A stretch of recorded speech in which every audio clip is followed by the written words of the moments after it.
Our next recording date will be January 3rd. See Honky's face.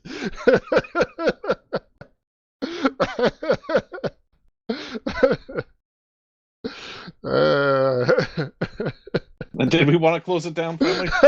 We're just messing with we were gonna do that a minute ago, and then all of a sudden we went down another rabbit hole. And I have to play that back. That was I blame Netminer on this one. It's all his fault. No, he took us down this rabbit hole. No, I did. Danny That's did. my fault.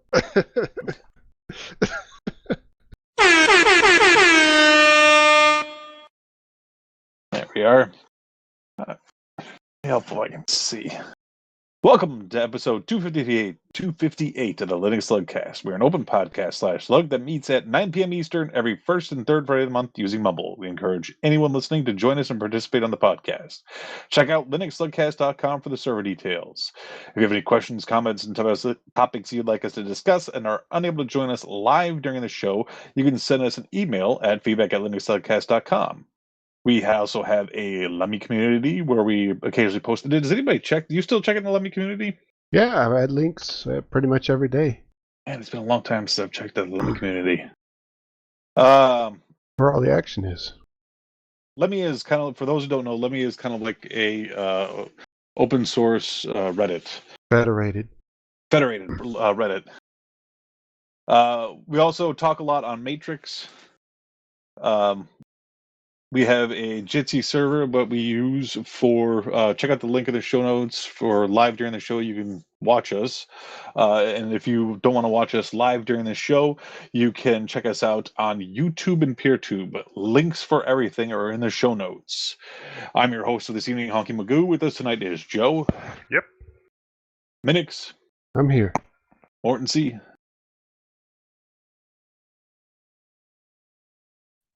Hello from Thailand. Hello from Thailand. L, yeah. And Netminer. Yeah, I'm here. All right. So I know we got two guys who are chomping at the bit to talk about things they've been working on. So do you want to flip a coin to who goes first there? Oh, go ahead, Joe. I was just going to talk about a news story that. Oh, okay. No, I got actually a couple of projects going on. Several things, but I guess what I really want to talk about is I had a little fun in the Lugcast Lab. Oh yeah, I saw you messing around in there. Yeah, I decided I wanted to mess around with Portainer. And that has allowed me to start learning Docker Compose. Wait, before you keep, explain what the Lugcast Lab is to everybody. Lugcast Lab is a server set up by Morden C, where we go and we try out different experiments and talk about them. So we're supposed to record everything we do, but I'm horrible at the whole recording part. That's too much like what I do at work. You don't want to do actual work. Right? I don't want to write another wiki. Nobody wants to do that. I have my name on enough of them.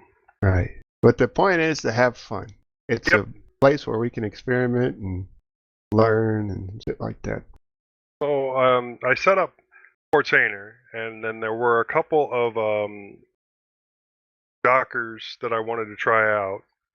And I had set up, oh gosh, log in real quick. So I set up there, because I set up a second one afterwards on my home server.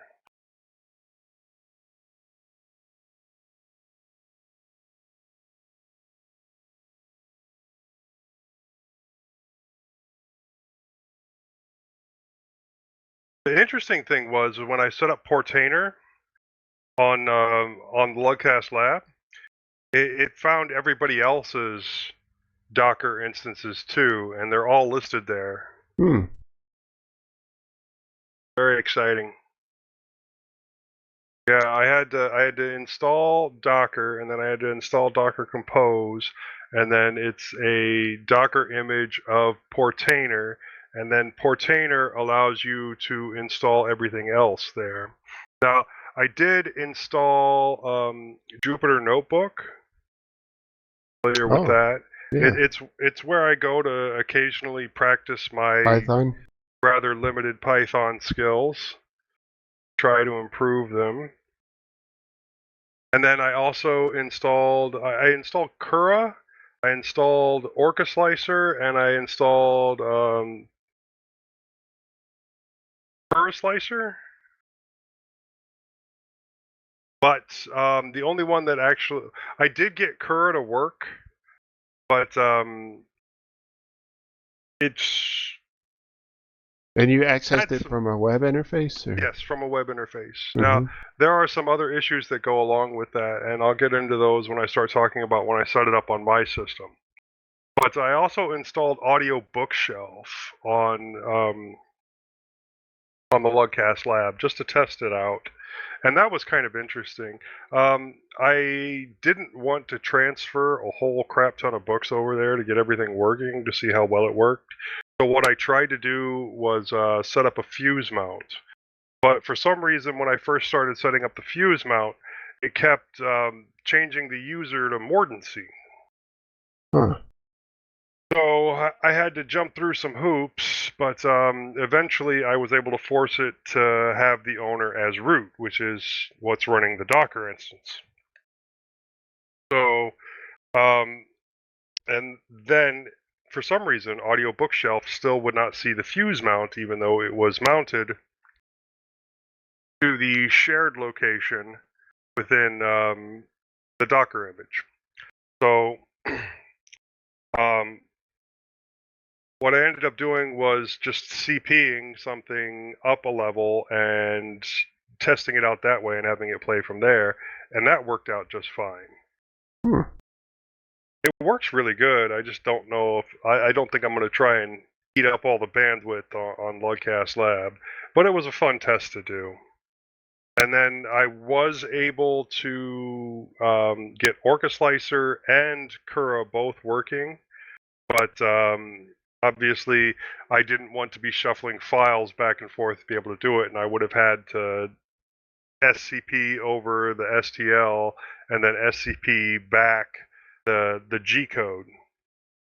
So what I ended up doing was resetting everything up on my server computer that I'm on right now, and I installed a couple of different things, but I did do the Cura and the Orca Slicer. Now, I normally use Cura on my just the app image of Cura, but I decided to install it on here and test, and also because it's a lot easier if I want to slice something while I'm far away, like on my phone or on a low power laptop, which I will be all of next week. I can still at least get the STLs sliced and ready to go for when I get back.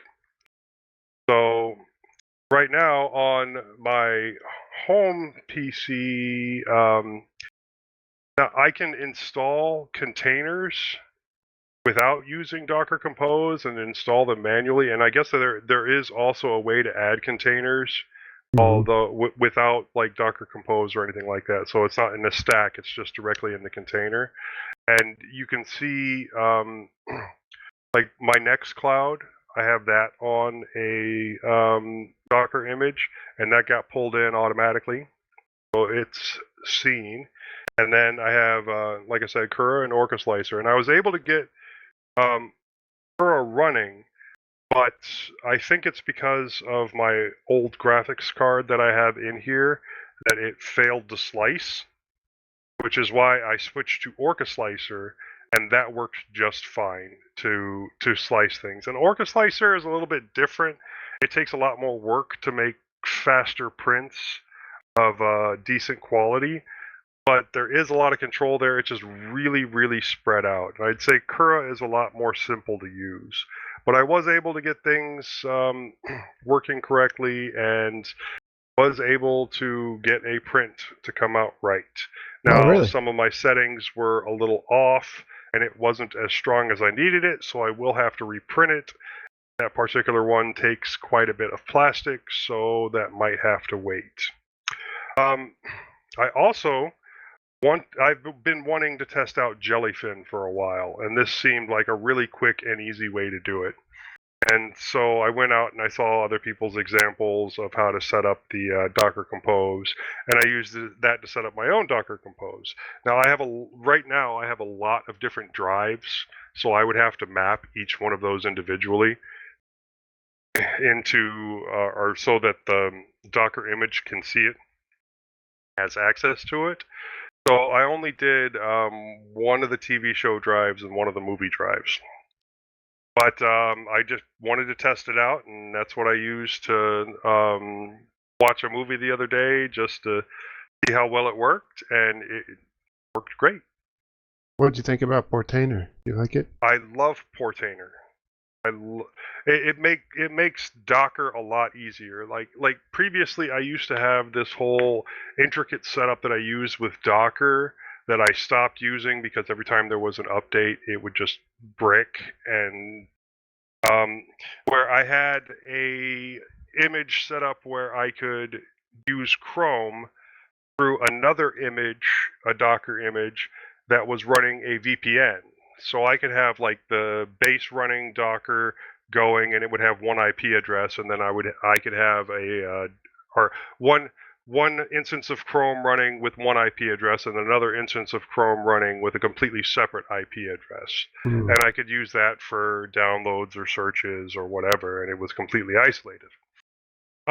But every time that there was an update with VPN, it would brick the whole thing, and I would just have to do fresh pulls and rebuild everything. And I have this log of the different commands that I used, but it was still just a pain in the butt to get everything working and keep everything working. But I think if I were to do that setup again with Portainer, if I decided to no longer run my full-fledged VM, then it would be really simple to do the updates and make the changes and keep it maintained. So I'm enjoying Portainer for now, and it's kind of given me that impetus to learn Docker Compose, which is something that I've wanted to do for quite a while now, and just never made time to do it. I'm really liking it. It's really easy to set up, and it makes maintaining your Docker instances super easy. Now, I would like some better logging in a lot of instances, other than, oh, this crashed. Mm-hmm. But it is really good for what it is. I like it. Does it have logs? Portainer? It does have logs. I can see the logs if I want to on any particular thing. I don't think the logs are quite as robust as I would want them. But it gives the Portainer logs and not the Docker logs. I think that's my issue. I wish it pulled in the Docker logs. Yeah, you'd have to go to the command line. Yeah, and it does. It does give you a way to access the console. I don't think I've used that yet. Oh no, it gives you a way to throw commands to the console, not to actually just directly interact with the console. Right. Oh wait, attach console. So yes, there is a way.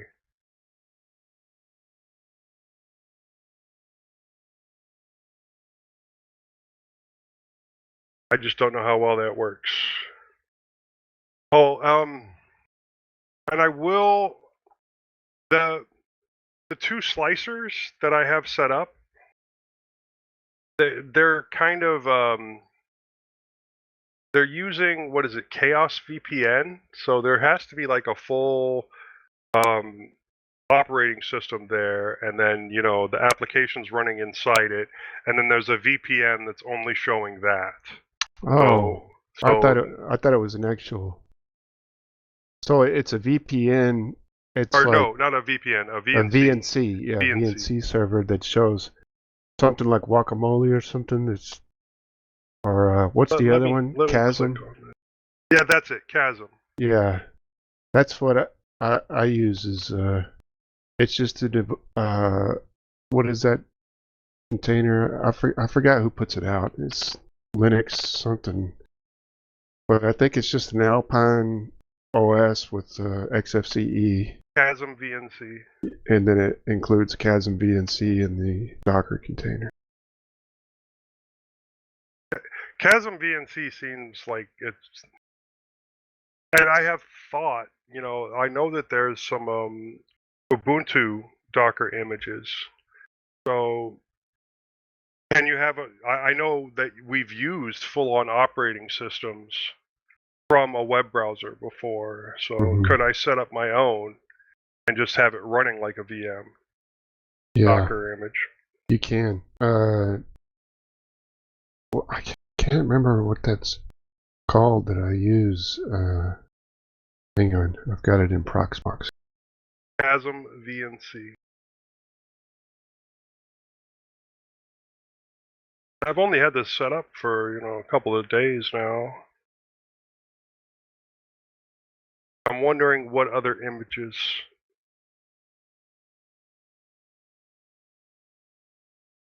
Yeah, okay. I'm going to post it in the show notes. It's called linuxserver.io. Send some ideas at me for other things I should set up. I'm thinking of Okay, I put the webtop link in there. So it tells you the architectures, and then it tells you all the different OSs you can choose when you deploy it. I will definitely look at that. Got Ubuntu, Fedora, Arch, Debian, Alpine. I'm using Alpine because that was just the default one. I'll probably use like the and they come with different desktop managers or whatever too. But I'm gonna pick something a little bit lighter. Yeah, try that. It works really well. I wrote a guide how to use it, blog, but it's several years old now. Oh, and then I saw a couple of videos on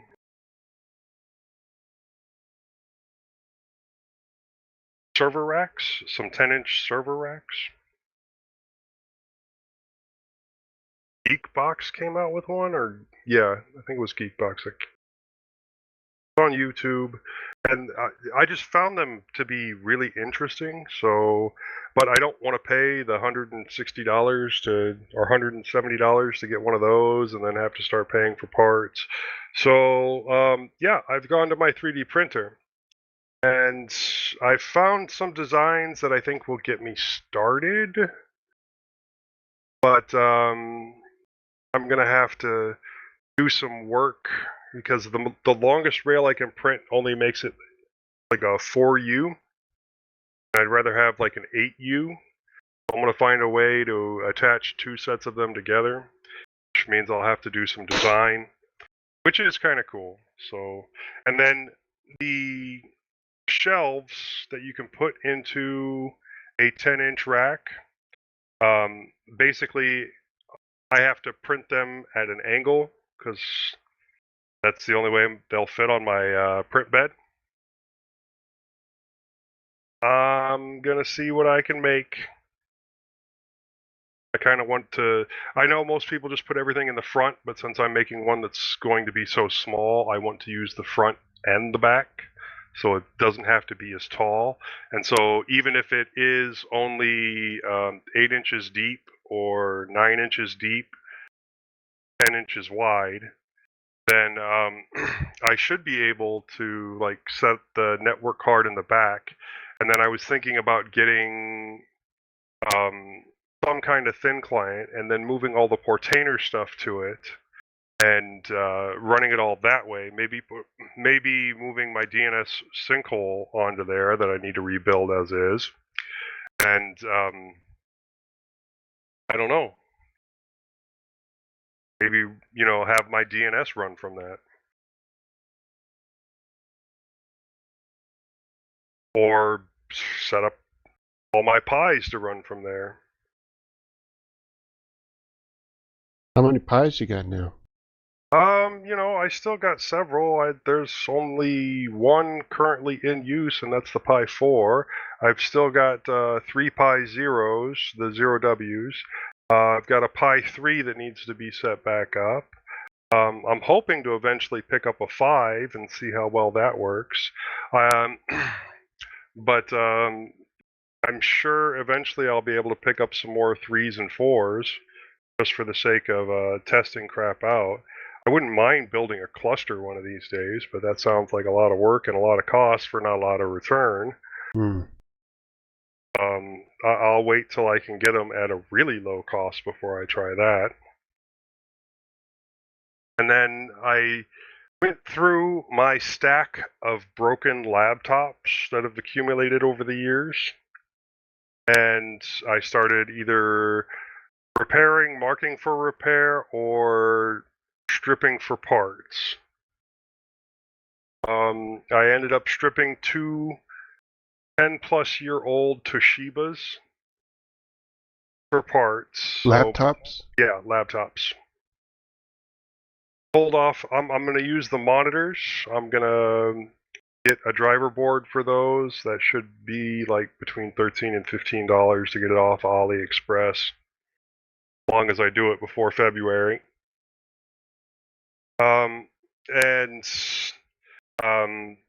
I have 2 17-inch ones. One's got an i5 480M, but the rest of the hardware is like super good on it. It's got an eSATA port.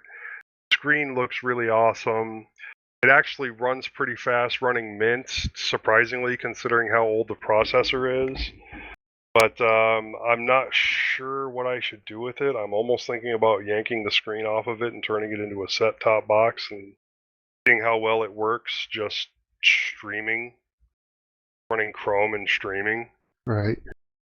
Then there's another 17-inch laptop with a 4th gen i5. Decent. That needs to have a capacitor removed because the capacitor is overheating. I've already looked up. It's a fairly common issue with that laptop. And it can run without that capacitor, so I don't need to worry about finding another one to replace it.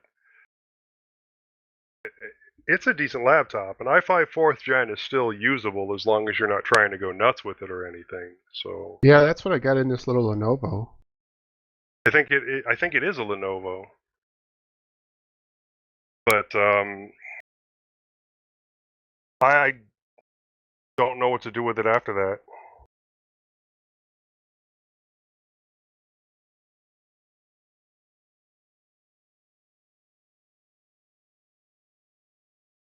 My kids all have laptops. Yeah, it's a 17-inch, but it's not exactly portable. It's not exactly a laptop. It's more like a desktop replacement. Right. Yeah, that's the fun I've been having, unless you want to hear about me taking apart batteries. Why are you taking apart batteries?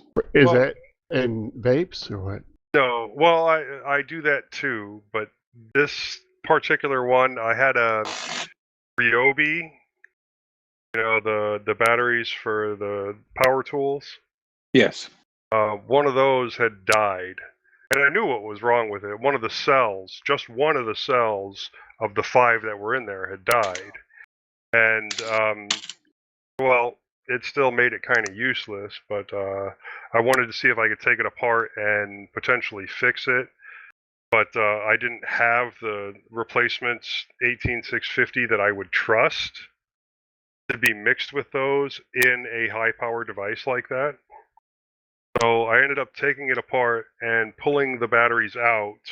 And yeah, just one of the cells was completely dead short, but all the other ones were sitting at like 1.2 volts, which is not healthy in a 3.7 volt battery. So I had ordered these chargers for fixing batteries and for projects. And they were supposed to be USB-C, but they sent me micro USB instead. But it still worked well enough to force enough charge into the non-dead cells so that they would start charging on their own. And then I threw them on my charger, and then I had gotten this from AliExpress for like $2, and it has a slot for up to 8 batteries. Nice. And so I was able to put 6 batteries in here, 4 from there, and I had 2 other ones. And this being lower power, it doesn't matter as much. When I put them in, they were all at like 4.2 volts, so they matched well enough that it wasn't going to be an issue. And they're all the same capacity, so it's not going to go boom when I charge it. Probably not going to go boom when I charge it. You always have to make that qualifier there. Probably not going to go boom. Right. But, I mean, I think for the price it's good, and I will test it out to make sure it doesn't go boom. But then after that, I'm probably going to give it to one of my kids. Because it should be able to charge their phones. It won't charge my phone, I don't think. Doesn't have a high enough power output, but their phones, their headphones, their stuff like that, it'll do fine. Lugbot. You're still playing with that thing? I'm He'll listening. never stop playing with that thing.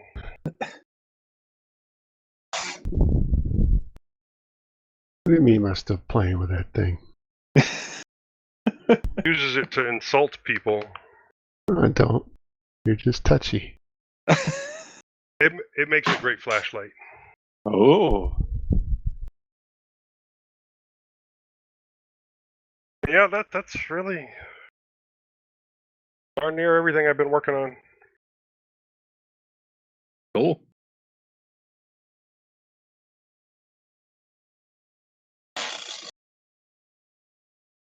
Figure out what I'm taking with me, electronics-wise, to El Paso.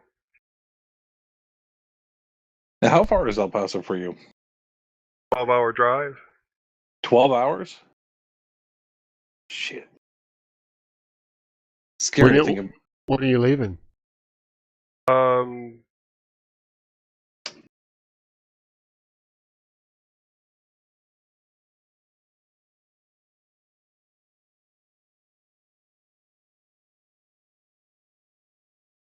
Someone house sitting to take care of the cats.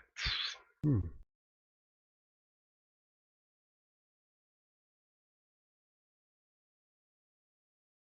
But the pupper's going with us. That's good. How he likes long car drives.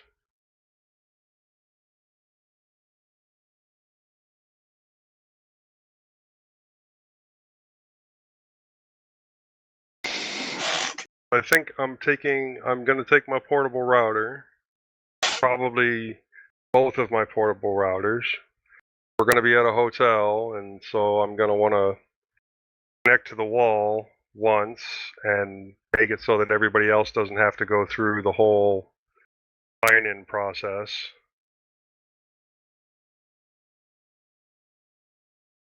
Working my digital magic.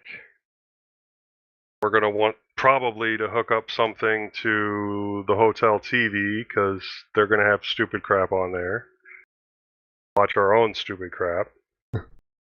Stupid crap. Then obviously I'm going to take the Steam Deck. Of course. Hell yeah. And at least one thing for me to be able to, type on and reach my Portainer instances to try out new things. Bluetooth keyboard with the Steam Deck? No, I won't do that. I could do that, but I don't want everything to be on app images. Crap on there, and having to drop down to the desktop is a bit of a pain. What are you playing these days? Well, I was playing the pre-sequel for Borderlands because Borderlands 4 is supposed to be coming out, and it got me thinking about Borderlands. I played some Borderlands 3 and then some Borderlands 2, and then yeah, I like Borderlands. Have you played Tiny Tina's? I have not played Tiny Tina's yet, and it's on sale right now, and I really considered getting it, but the reviews for it, It's fun. reviews for it are rough, man. It's basically like Borderlands. Well, I've heard that it's a lot like Borderlands 3. And Borderlands 3 is good, it just didn't have a lot of replayability. And I heard that that it wasn't all that it was hyped up to be, and there was a lot of balance issues on the thing. It's a fun looter shooter, that's all I can say. You know what? On your recommendation, I will get it. Okay. What's it on sale for now? $11.99. I told you I got it like stupid cheap because they had some weird bundle where it was Borderlands 3 and Tiny Tina's for like $10 or something. But I already owned Borderlands 3, so it made it like $5 or like $2 or something crazy. But I got it for like it had to have been like $2-3. But I've been playing the hell out of that. I have a couple of games I've been playing the hell out of. Curse the Dead Gods. I like Picked that up one. some new ones. Trying to get to my list of games, and I don't seem to be able to do that on the phone. You should.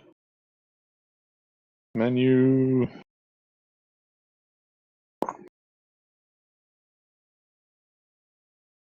Oh, the little hamburger thing in the bottom right-hand corner should you should be able to go to library. Library. Yeah. Okay. Yeah, I haven't gone back to High on Life yet. I want to play some more Skyrim. The new games. Where are they? Curse of the Dead Gods and Darksiders Genesis is what I've been playing recently.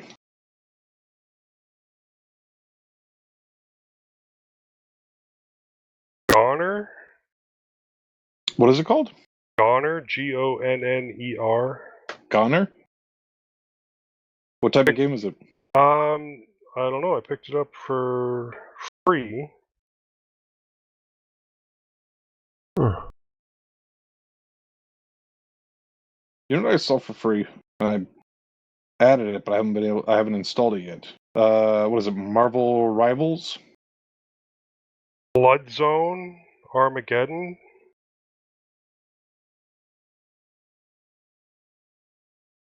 And Dark Sector.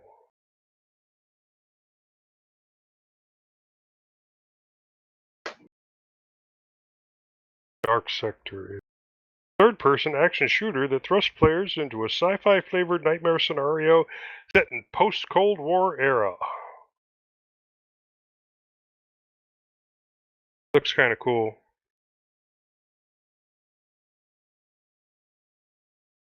Now it's $10. Can't get it for free no more.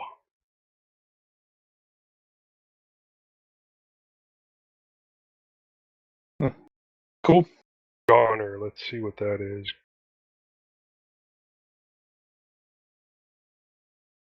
Goner is a tough-as-hell procedurally generated 2D platformer with roguelike elements following the largely misunderstood and altruistic Ick on a journey to cheer up his only friend in this world, a giant land-bound whale named Sally. By searching for just the right trinket in a deep and dark places nearby. Well, that sounds interesting.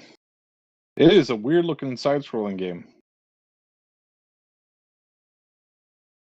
Friend is a land whale. Whose friend is a land whale? This is one wacky-looking game.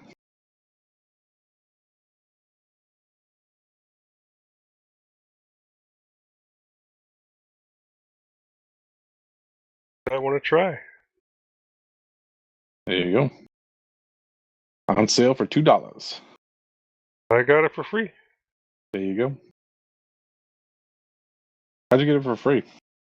Oh, Google has this thing on my phone, like their news section. I will scroll through it every now and again, and I get the articles on Steam, and they'll say, these games are free for the next 2 days.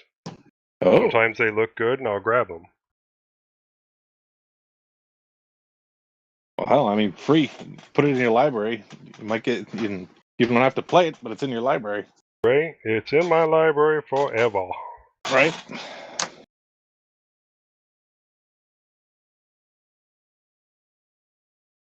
Still on the lookout for a mini PC, but that's it for projects for me. Somebody else talk about their projects. I've been experimenting with KDE Neon. I thought you were going to say you were experimenting with your sexuality again. No. Oh. And I can't say this is my first time using it. I'm using it on a little Lenovo Mini Think Center. But there's some issues. Is it who produces KDE Neon? The KDE Foundation, or? Yes. I'm surprised that it's like when I so they give you a what do you call it, like a PGP signature key that you download along with the image, and so I downloaded them both, and when I went to burn the ISO on the USB key, it said that the signature didn't match the ISO I got. So I tried to re-download it and still didn't match. So I just did it without the signature key. And You wonder why things are wrong. yeah, and just I was like, oh, that's weird. Why wouldn't they match? And I tried it twice. Still didn't match. So there's one strike against it. And then I'm getting this weird error when I go to update via the command line, and I don't understand why it's doing that. And then I read that KDE Neon Team recommends that you just go into sources.list and hash out those repos so they don't show up when you update. This is like, and this is the user edition. This isn't like the testing edition or anything like that. It says the latest KDE software on a stable base. So, I don't know. Those are the first two things I've ran into. But it is lightweight compared to Fedora with KDE Plasma.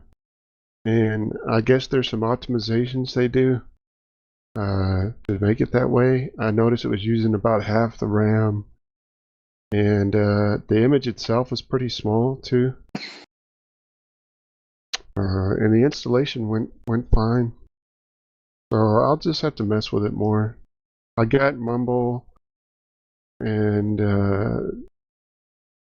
what else? A couple of other tools installed from. Actually, I went for that. I went through Discover, which is the KDE version of Synaptic, I guess. And if you go to Discover, they already have FlatHub checked, or as part of where you can get updates and software from. And they also have Ubuntu Noble. Is that the latest Ubuntu, or is it no? I have no idea. I haven't thought about that. I don't either. So the Ubuntu Noble main, restricted universe, multiverse, all those repos are enabled as your default source, and you could choose between that and FlatHub.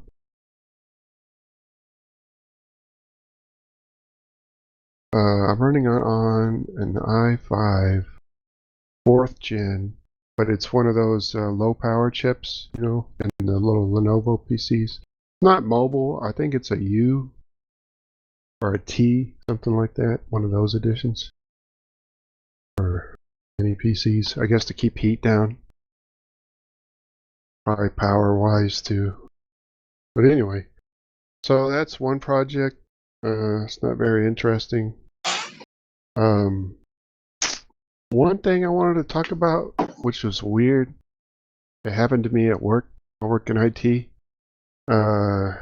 It's not really tech related, but so one of my coworkers, we'll just call him Ralph, just as a fake name. So I've been dealing with this whole week. He's like usually a kind of a normal guy, and we both work next to each other in the server room. But he's been acting super weird lately, like walking or pacing back and forth, and like he'll run outside and then come back in. And so like when was it? Wednesday? I think it was Wednesday. Yeah, Wednesday I asked him what is wrong with you? Why are you acting like this? And he said he was trying to get off his antidepressants or something, some kind of medication he was on. And he said like getting off of it was worse than the depression that led him to be on it in the first place. I guess it's like he's been on it for years, and he explained to me like it was part of his, basically like part of his brain chemistry now. And so he's been trying. Yeah, I've seen people stop and just go crazy. Really? So that's what I'm witnessing now. That's what I deal with at work every day now. It's like this dude is just off the rails, and I'm just like, man, do I need to call an ambulance? He's like, no, I'm just trying to deal with this, and I've never seen anybody act like this. I mean, from what was pretty much normal guy to just like, oh, it's horrible. I feel so bad for him.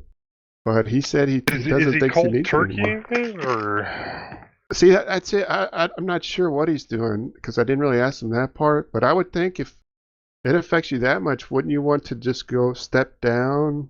Right, talk to your doctor about coming off of it? Yeah, and I don't even know if he's done that. I just know he said, I want to quit taking this, so I quit taking it, and it's really rough right now. But I never seen anybody act like this. I'm glad I don't have to take anything like that because, man, watching this guy try to come off of it has been like, oh, like a horror show, basically, man. Like, wow. I didn't know they had that much effect on you, but I guess they do.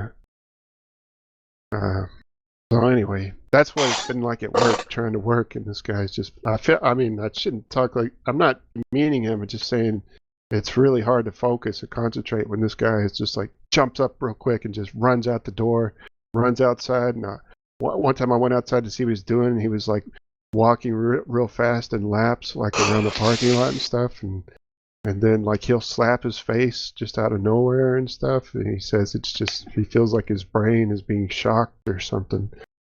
It's like, man, that sucks. So anyway, be careful with that stuff, kids. I guess it's like any other drug that you take long term, you know, even like people that take illegal drugs long term and get addicted to them, you know, they always say it's so hard to come off. Like, I've actually heard alcohol is like one of the most dangerous drugs to go clean turkey on. Like you can just die. You just stop drinking if you're that much of a drinker. Yeah, DTs, Yeah. delirium tremens, and yeah, nasty. Yeah, I've heard that. I've heard that people have just died by stop drinking. So anyway. That's good reason to keep drinking. Yeah, I guess so. I thought that was kind of crazy. I got I experimented with that cam, the GoPro cam. Joe, I couldn't find the webcam software that you're talking about. It used to be out there. Which one did I try? I tried one, but I wouldn't connect. Let's see. I can look it up. It was one of the reasons that I was looking for. I just found it on GitHub. It just says it's just called GoPro as webcam. Yeah. And so I tried via USB-C. You know, it has USB-C connection. and it couldn't see it. And then I tried to connect, because it has its own Wi-Fi connection too. Just connect that connection to my connect my laptop's network to that Wi-Fi, and it wouldn't connect. Like, that's some kind of proprietary deal that it'll connect through my smartphone, but I don't know. I couldn't get it to work. Maybe I just need to mess with it more, or maybe try a different USB port or something. Is this the one you're using? I dropped it in the show notes. A me GoPro see. as webcam on Linux. Tabs open. GitHub Schmidt. Yeah, that's the one I tried, and it says, oh, it was updated last year, so it's not that old. J Schmidt 1, yeah. So maybe I'm doing something wrong. I don't know. I'll have to keep messing with it. But what else? I was exploring the Internet Archive and got some cool stuff from there. Also, they have a fundraiser going on right now, and they don't mention any lawsuits. They basically just talking about how much it costs to host. I forgot how many petabytes of data they host, but so I shot them like $15, and you don't get any special privileges or not like a Kickstarter where you get something returned. But I don't know. I think they're going to need a lot more than that to stay afloat, though. See what happens in the future with those guys. I was using a Debrid service, which is like so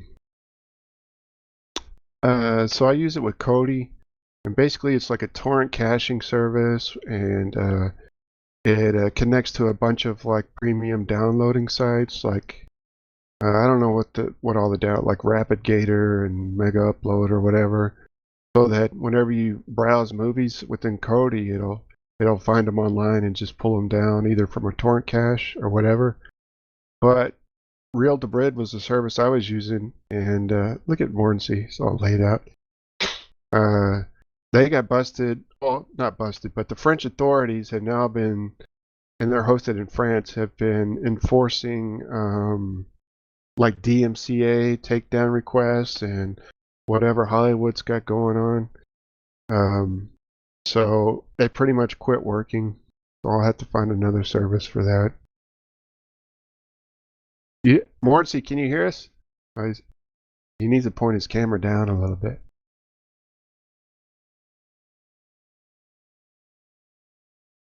I guess he can't tell.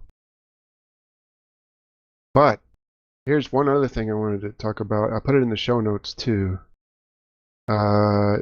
Because my router is a TP-Link router, and there's a report that came out that said U.S. could ban Chinese-made TP-Link routers over hacking fears. I've not really liked my router. It's great. It says the U.S. government is weighing a ban on a popular brand of Chinese-made home internet routers over fears that their links to cyber attacks pose a national security risk. Does anybody here use TP-Link stuff? I have in the past. I'm not right now, though. The one I use is actually... Oh, well, yeah, I am. Oh, are Never you? mind. Okay. Yeah, I thought it was something else. Yeah. But though I put my own firmware on it. Oh, you did? Yeah, DDWR2's on it. So I'm using Archer AX6000, which is a really good one. It's got lots of ports and stuff like that. It's not commercial class, but it's pretty close. And I really like it. I don't use... They have their built-in DNS if you want to use that. I don't use that really, but it has support for like OpenVPN and things like that. They don't have WireGuard support, fortunately. So, but yeah, so they're talking about banning TP-Link electronics or routers within the U.S. I guess They want to ban anything that's related with China, aren't they? Yeah, like TikTok ban and all that stuff. Yeah. Which I thought was weird because I own one, so a TP-Link router. Anyway, that's in the not only on our Limmy group, it's in the show notes as well. So how do they plan on banning it? Do they plan on banning sales in the United States? Yeah, I imagine so. Just They'll like retail? Or I just mean, like you can still buy it online, right? Or buy it in, if you buy it off of, I don't know. well, it's probably similar to the Can you Huawei ban? situation, right? Can you still buy Huawei stuff in the U.S. I phones? don't know. I never thought about it. I think so. I don't think you can. Not through any company. You can't buy it. You can buy them on Amazon, I'm sure, or buy them on AliExpress or whatever, but you can't get them with T-Mobile or any of the other carriers. Right. Let's see. Well, that's good enough. How do you spell Huawei? With an H. Huawei.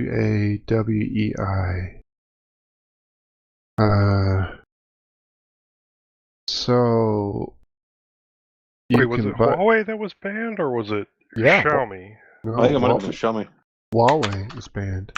You can buy their watches. Oh, you can buy their phones on Amazon too. Huawei is huge in China, but the accusation was that they are partly owned by the Chinese government. But I thought that was every corporation in China. Maybe this is different. Yeah, you can still get them on Amazon. Huawei had some cool stuff in the past, like the surfboard tablet, which you could use as a phone. Weren't they one of the first ones to do the folding Fits conveniently phone in your too? pocket. Maybe. I think so.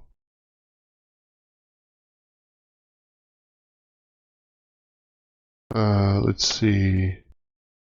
Huawei surpassed Apple and Samsung in 2018 to become the largest smartphone manufacturer in the world. Its largest customer is the Chinese government. Okay, they were accused of intellectual property infringement. They settled that with Cisco. Questions regarding the extent of state influence on Huawei have revolved around its national champion's role in China. And let's see, its software and equipment have been linked to the mass surveillance of Uyghurs in Xinjiang internment camps, drawing sanctions from the U.S.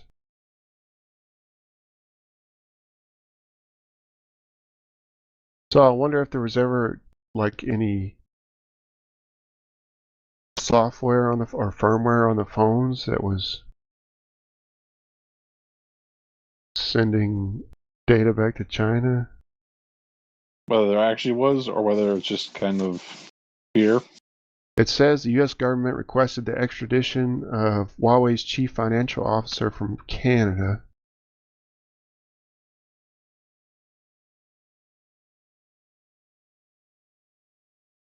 So yeah, they're heavily sanctioned by the U.S. They agreed to sell their Honor brand of phones to a state-owned enterprise of the Shenzhen government to ensure its survival under U.S. sanctions.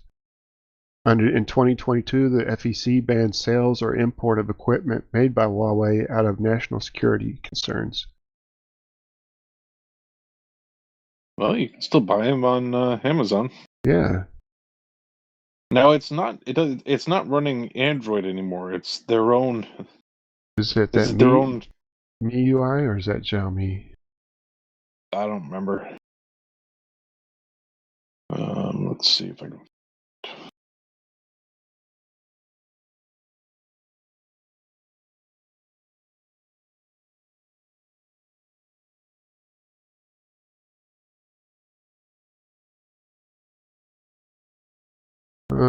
It says it's running. Oh, it says no Google services if you buy it from Amazon. Some people might prefer that.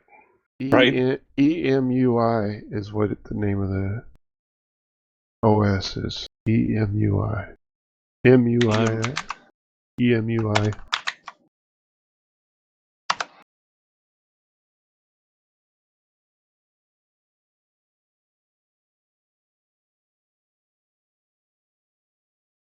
So it's based on Android. First.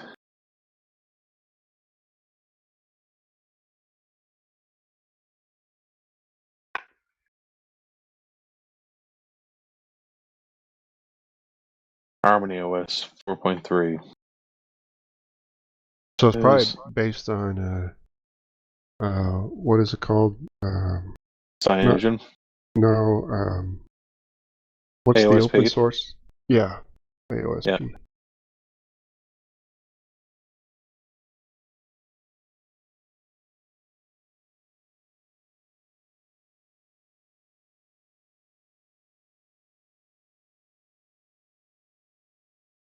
It looks a lot like Android. I think it basically is, right? Yeah. I wonder if Oh, I they. don't know. Probably.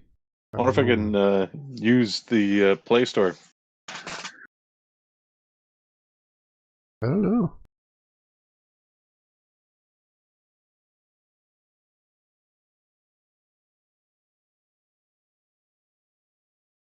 I bet it can use F-Droid. Definitely.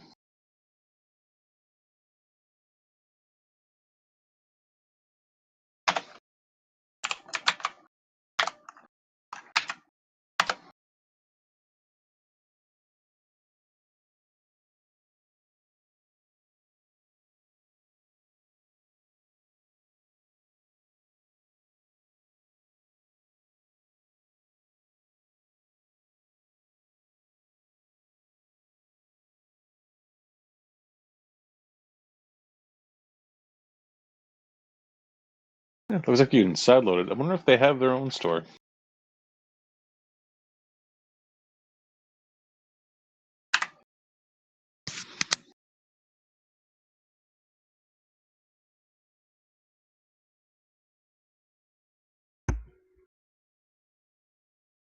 Yeah.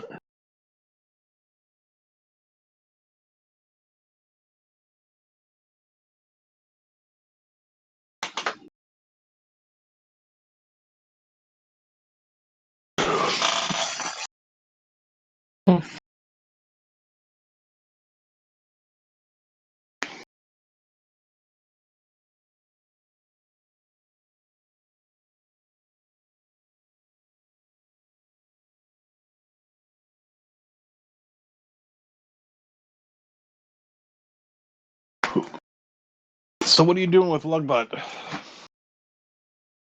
Oh, I need to. Man, the patch bay I'm using, I can't. Because I'm trying to use Lugbot to run the music and all that stuff. That like if we play the trailers and stuff, but that patch bay is just so unstable. It connects and disconnects from mumble to whatever the audio source is, and just all of a sudden the audio source will disappear, and I don't know. I'll have to find something different. I'm using the patch bay I'm using is called QPW Graph, and it's just super unstable, frustrating. So, and I wanted to use Lugbot to record the show too, but until I get that worked out, it's not gonna work right. So that's something I'll have to work on. What else did I want to mention? Oh, the movie. I watched the wrong one. Did you watch a good one? I watched one from the 50s where this guy, he's like, it's he works for this movie studio and he's a makeup artist, and the studio is like he does like horror makeup, like werewolf stuff and things like that, and the studio doesn't want to make horror movies anymore. They're moving to like musicals and dramas and stuff, so they're like either tell him he has to find another job or do what they say, and he gets mad, and he invents this makeup that has like it's stupid. It has like some kind of ingredient in it to where whoever wears the makeup is like in a trance, and they do whatever he says, and he like puts some monster makeup on them, and then he makes them go out and kill people and stuff. It's corny. It's from the 50s sci-fi horror movie, but I just looked it up, how to make a monster. I saw that and started watching it. But then I saw that The one we put in the show notes was from 2000, I think. I Didn't- watched the didn't we wrong put- one. Didn't we put the YouTube link in the show notes as well? Yeah, but I watched it on Kodi. I just looked up how to make a monster on Kodi, and Yeah. it didn't. That's when I found out about the reel to brid thing. That wasn't working, and so I had to go with a different service. But What happens Anyway. when you go rogue? yeah, 1958, 59, something like that is when it was made. Oh, black So- and white. So did you go back and actually watch the right movie? After No. you realized it was the wrong one? No, because I didn't realize it until today when I was looking at the movie list. I was going to add some more movies, and I saw the year, and I was like, huh. I know it wasn't made in 2000. No way. And I looked, it was made in 58 or 59. I was like, oh, shit. I did that at work. You could have watched it at 2x and made it. Really? Was it an hour and a half movie? It didn't feel like an hour and a half. It felt like an hour.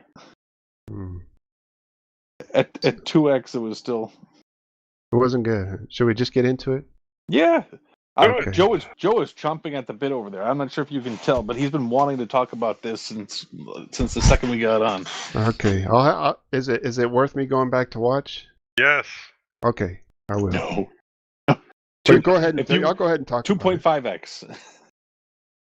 Honky says no. Joe says yes. What does Mortensen say? Is it worth watching? He says yes. Okay. All right, who wants to give a quick synopsis? Tell what the movie is and just a quick version of what's it about. Well, I cannot, unless you want to hear about the All right. 50s version. So the movie we watched was How to Make a Monster from 2001.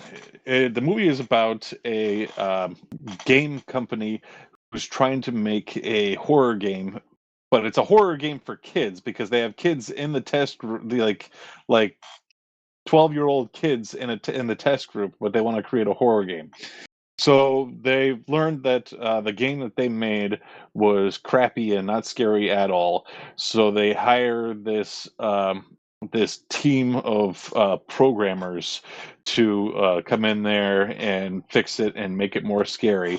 And the owner of the game company puts a bounty saying that whoever can make out of the programmers that they hired, whoever can make it the most scariest or whatever, will get $1 million bonus.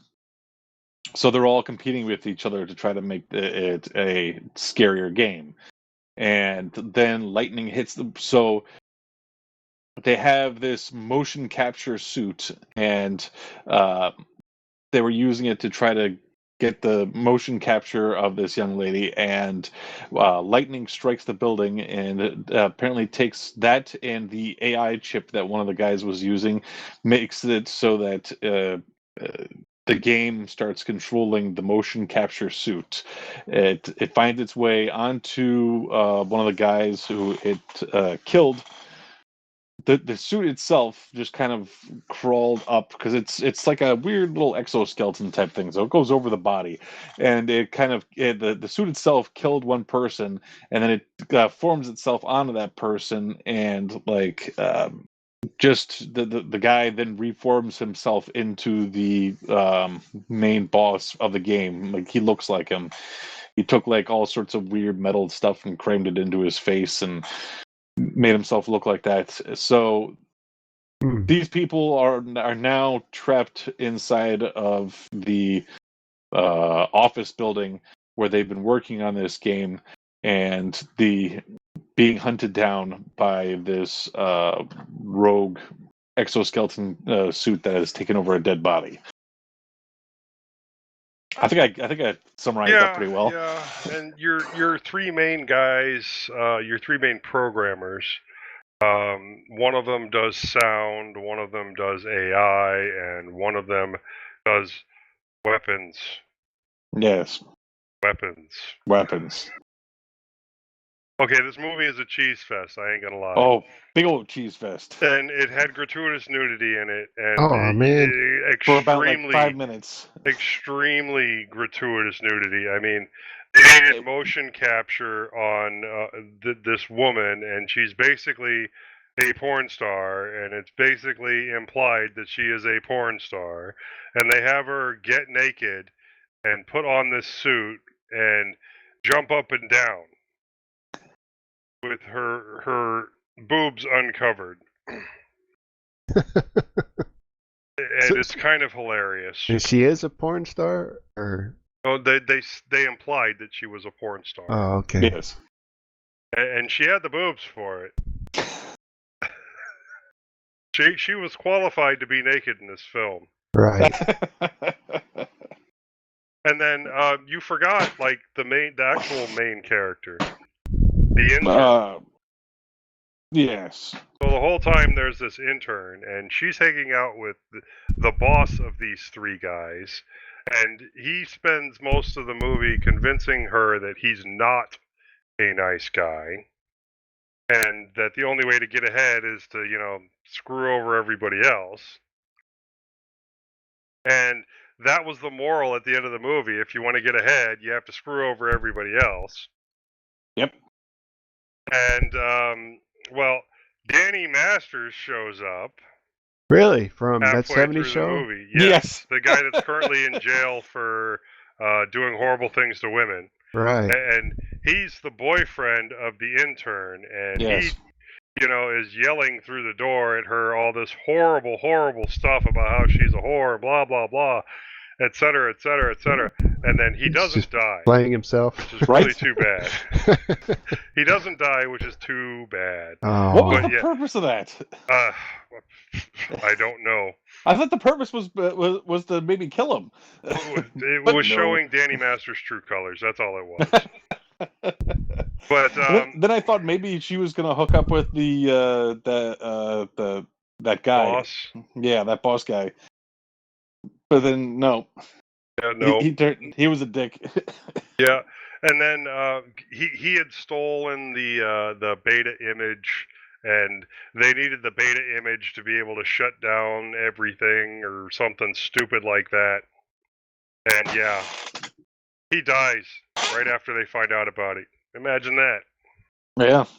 But no, like first they kill the AI guy, and like his head gets removed by the weapons guy after he comes at him with the suit and everything, and then the body of the weapons guy after he gets killed is what the suit takes over, and he's like this big jacked dude. So, and then they attach the head, or the machine attaches the head of the AI guy to the head of the weapons guy, and is walking around like that. But I have to say, the extremely nerdy sound guy is the only one that died well in this movie. Because the boss is coming after, not the boss, but not the guy boss, but the evil game boss, mech suit, meshed two people together at that point thing, comes after him, and he like yanks the oven hose out of the wall, so gas is spewing everywhere, and he just had I don't even remember the one-liner, but he's talking to the robot thing that's about to kill him, and he's just like click on this lighter and boom. Yep. Died well. Yep. It was incredibly cheesy, incredibly dumb. At 2x, it still watching. felt like it was too long. But worth watching. It was so horrible, it was good. I'm pretty sure I'd rather watch Crackoon. What? You didn't even find it entertaining? No. Really? It wasn't like painful to watch. It wasn't like what is Gunhead? it? Bikini Hackers? Oh my god, that was so bad. That was painful to watch. This looks. I'm looking at it on IMDb. It looks. This wasn't. Fun. This wasn't painful to watch. It was just so cheesy. It was bad. It was over the top. Nothing in it made any sense whatsoever. What do you think about the technology? What technology? Well, the AI. They did spend a lot of time talking about mainframes. Yes. And AI, and I thought the moral of it was going to be don't trust AI, it'll kill you, but no, the moral was treat everybody like shit if you want to get ahead. That's right. Yep. The great Good game world. from 2001 that looks like something out of, I don't know. Wolfenstein 3D looks better than that game. Oh yeah, yeah, that game looks a little cheese. Yeah. Oh, it's bad. Yeah, what It do you was all think about the she game? put a fucking VR helmet on for some reason. No idea. But better off trying to fight it as opposed to real life. Fight it in the games. So the thing is basically moving the same way in the game as it is in real life. But she put on the VR helmet, so she's staring at a VR version of the thing the massive thing that's right in front of her, and this is going to give her an advantage at fighting the fucking thing. Well, she was really good at playing the game. I mean, she beat everybody else at the game. And that So, always the matches with real visualization life. of having the VR goggles put her back into that mode of the game. Right. And That was because sarcasm, in case you because can't I'm see good my at face. first-person shooters, I should go run out there and join the military. You know, a lot of people agree with you, and that's why a lot of people join. It's so much like Call of Duty. I want to go to the military. Right. And they don't come home. Because their battle buddies put 2 in them so they don't get shot. So so there's conflicting opinions on this. Honky says it's not worth watching. Joe says it's worth watching. I'm not saying it's a good movie. Oh, I'm yeah. saying it's worth the watch. I watched it when it came out originally, so when I Really? rewatched it, I thought it was funny seeing it again. Yeah. Was it direct-to-video? It obviously didn't go to theaters. IMDb I says don't- it's a I don't TV know. movie. There you go. So it Was must it have Then been. I saw it original? on TV. Yeah. Was it a sci-fi original? I don't. It had a weird company. Well, it What says was it, rated R. I don't think What was- Sci-Fi Channel did the whole gratuitous nudity thing. Yeah, good point. Yeah. Yeah. Maybe Showtime or. And there I was don't know. absolutely no point to those boobs being in this movie. That's Nope. the best kind. But it was the only good part.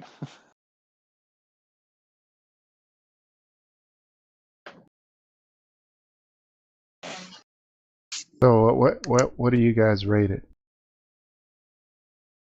Thumbs up, honky thumbs down. 2 stars. All right. Well, at least I can pick the next movie.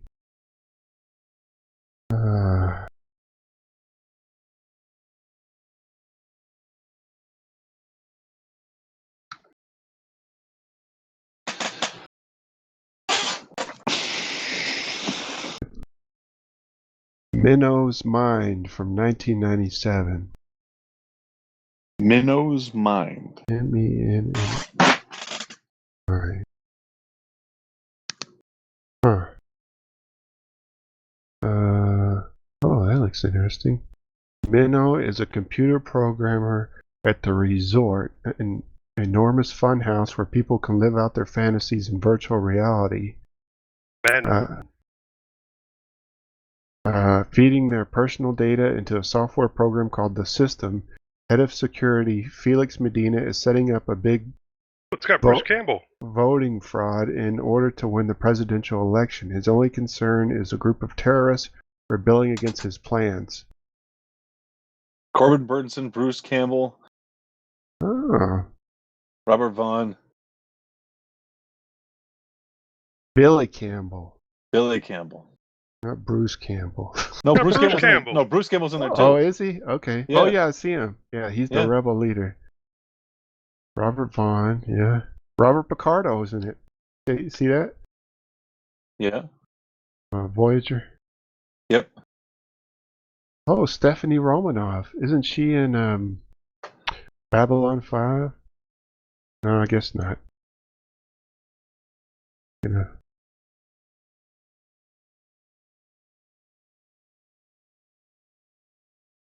Oh. Well, cool. Looks interesting. Menno's Mind. Yep. It is available on YouTube, free with ads. Excellent. 4.4 stars.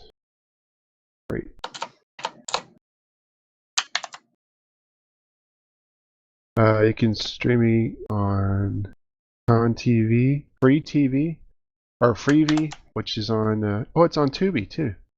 Oh, it's on Tubi? Oh, good. Yeah, Pluto TV, Freevee, the Roku channel. It's everywhere. Must be super cheap to get.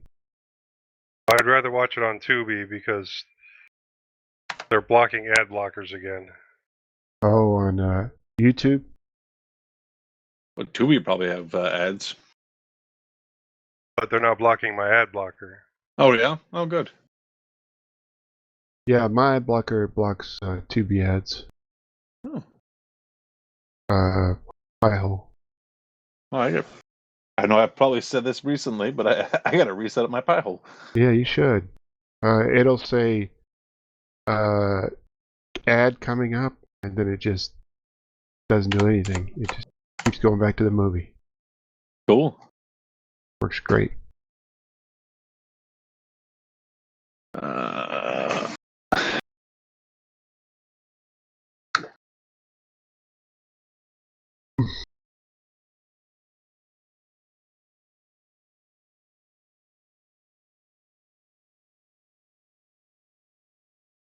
So, Honky, you got any projects? Only the one I'm working on right now. What's that? Trying to reset up a IceCast and butt for streaming. Net?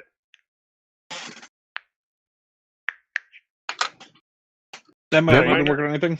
Netminer. I've not been working on anything much techie. I've been doing some editing and writing, but nothing Linux. What have you been writing about? Any stories? Yeah, stories. Are you using that monitor? Yep, How's that working out? works out great. Put it close to my bed, and I use feather pad on it, and away it goes. Huh. And you said you use it as black and white, and so you don't see that line? No, I only see the line at the top of the window or whatever, but I don't see it in the working space. Also, yeah, I've been trying to get some stuff together for holidays and whatnot, and I'm transitioning from a handicapped person to a retired person. How's that going? Well, I just had to get a new T-Pass. Interestingly, my old T-Pass had my picture on it, but the T didn't accept it as a government ID. T is your public transport? Yes, it's Metropolitan Boston Transit Authority. They would put Rapid in there, but their lawyers would have a heart attack.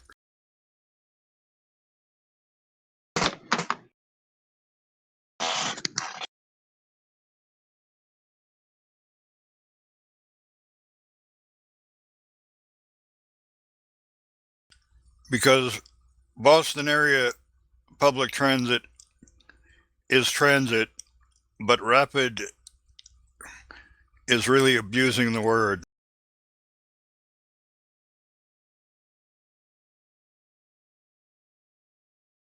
We have kind of working public transit here, DART, but it's nothing like major city transit.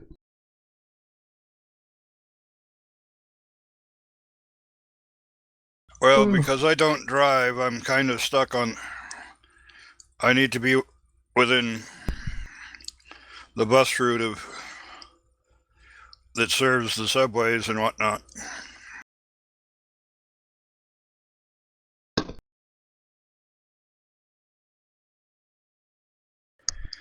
It's interesting how they work to isolate the commuter rail,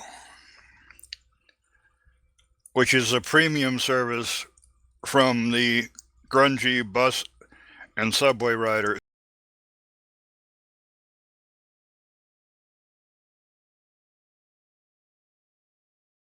Oh, I have a little hack to help me wake up in the morning during the wintertime. I have this little space heater. I like to sleep when it's cold. I sleep a lot better when it's cold. But I set the space heater in my room, and I have it hooked up to or plugged into a smart plug. That's I have TAS mode on, and it's integrated in the Home Assistant, and so I have it turned on hot, the little space heater, and I'll have it come on at like 4 a.m.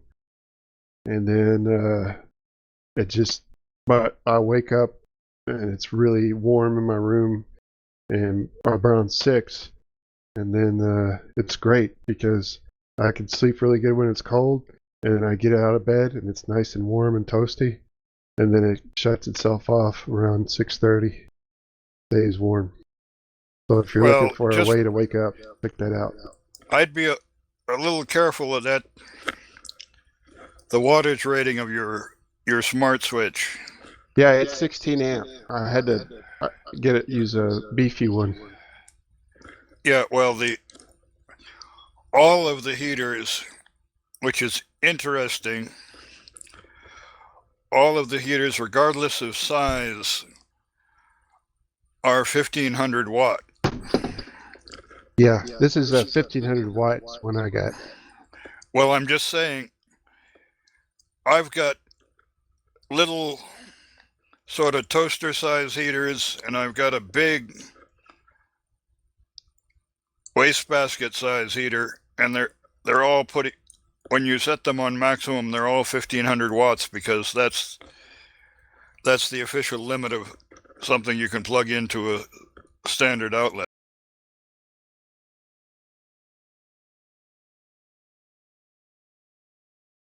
Yeah, so that's what this people one is. who get a big heater thinking they're getting more heat, not exactly. So it's 12.5 amps at 1500 watts, 120 volts. And the smart switch is 16 amps.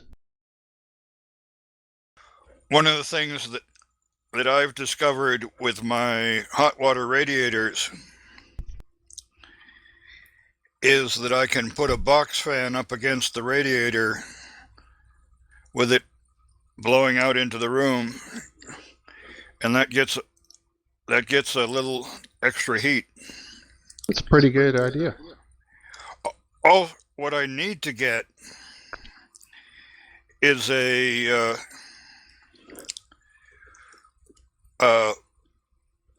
infrared heat gun or heat meter, so that I can tell when the radiator is hot, and then I turn on my my fan.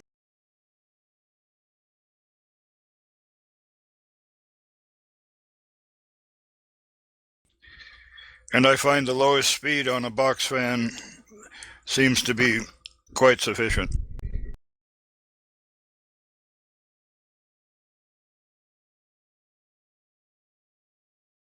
Yeah, I was going to order one of those, the higher end space heaters that are programmable, so you can have it come on and off at different times of day.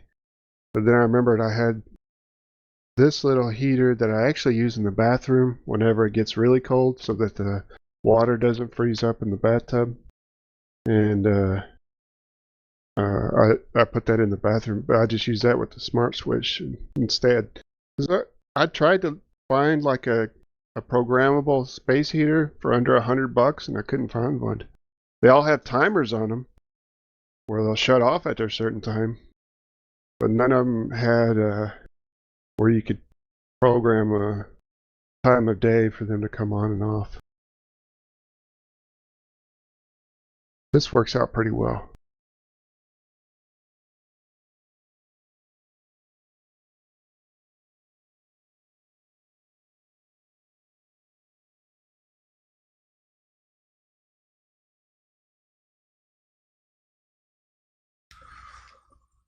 Well, gentlemen, I've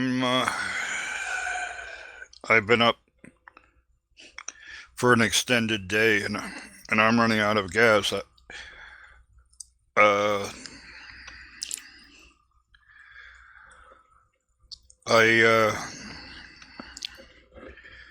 want to wish everybody happy holidays, Merry Christmas if you celebrate it, or whatever your holiday of this season is. Yeah, we won't see each other till next year. Or nearly, at least, you know. We'll be pushing the edge with the Hacker Public Radio thing.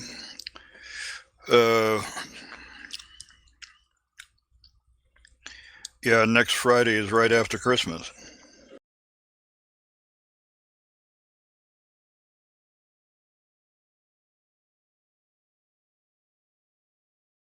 I wonder if we should do a Jitsi server for HPR. That people can just jump on. I volunteered the Lugcast Lab if you'll set it up. Yeah, I could probably do that. What is? Okay. I don't know if it has the throughput. Oh. Because I tried watching a YouTube video over X2Go, and that did not work out well. Well, also, when you're talking the big date, year-end show, you don't know how many people would be dumping on your Jitsi. We I used think it before, and it wasn't a lot of people. When we had, I got the most was probably about as much as we've had for Lugcast. But that's usually just when people were on, we would send them a link.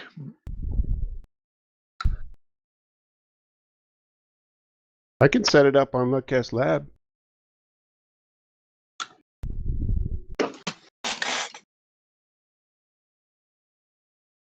Well, it might be worth experimenting with anyway.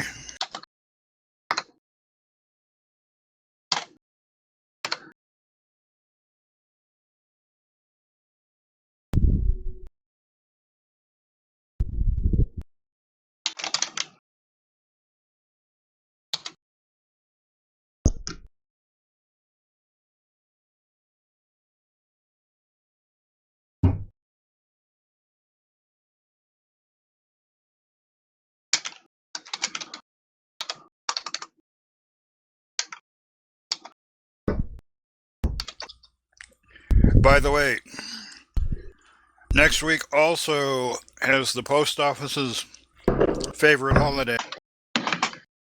Boxing Day? Yes, the day after Christmas. Speaking of, what'd you guys get me for Christmas? Well, I was going to ask, when do you go to Micro Center? How often do you go? Oh, it just depends if I need anything. Do you Probably want to grab easier that to power meet up supply? there than anything else. Yeah. Yeah, I've got the next few days off until I'm only Thursday. in town tomorrow. That's a little out of my way. Tomorrow will be tough for me. Well, then let's do it, next year. Or maybe we'll see. I know we're riding in the morning, and then I'm supposed to go to some kind of party in the evening, but maybe in between those two times. I do have a party in the evening too. Yeah, a little Christmas party. Well, birthday party on that one. On you? We're gonna head over Yeah. to the Lion and Crown. My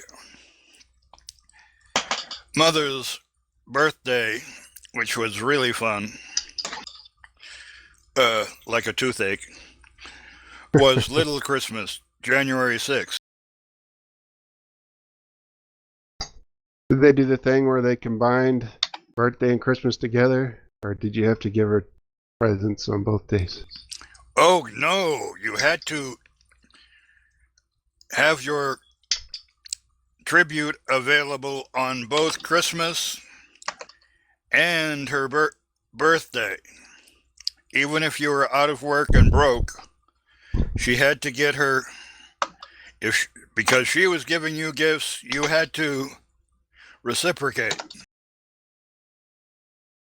And I bet you heard it if you didn't get her a gift. Oh, I was depressed during the holidays, being clinically depressed,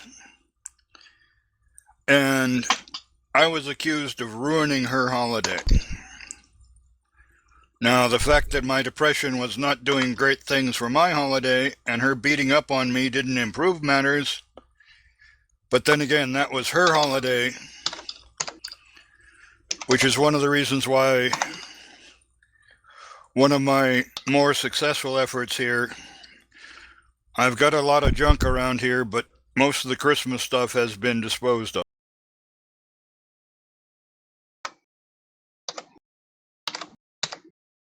Do you guys ever get carolers? Oh God, no. I don't think anybody's done that in a long time. I'm just wondering if that's still a thing. Or... I don't believe so. I'm pretty sure, most people are afraid of getting shot, shit thrown I at was gonna them. say this is Texas. Yeah. You're most likely, eventually, you're gonna get shot. I don't want that. Oh, Well, in the East, you might get pepper sprayed. yeah. Well, you could still get shot, just not as likely as it would be in Texas.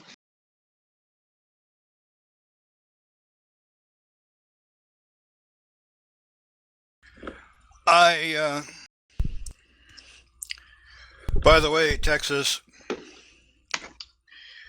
the interesting thing about Texas is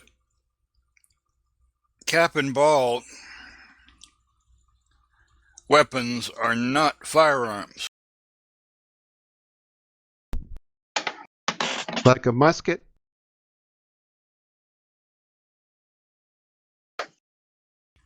Well, I was thinking more like a Walker Colt. Cap and ball revolver with the power of your 44 Magnum, or close to. You can buy them. I guess you can even have them shipped by mail since they're not firearms.